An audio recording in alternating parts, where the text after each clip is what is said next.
Gary Neville may well have been quite good at football, and at one point might have been quite a good football pundit.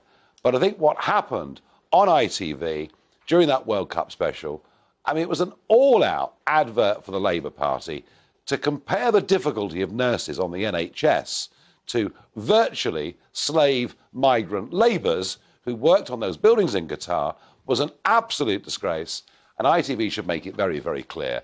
He will not be on the programme again unless, I mean, if they want to turn it into a sort of pub-style debate before the football, get somebody on with a different point of view. But that's not what people switch on for. They switched on to watch the football in what was perhaps ultimately one of the best World Cup finals that has ever been seen. So, Mr. Neville, no more. Thank you very much indeed.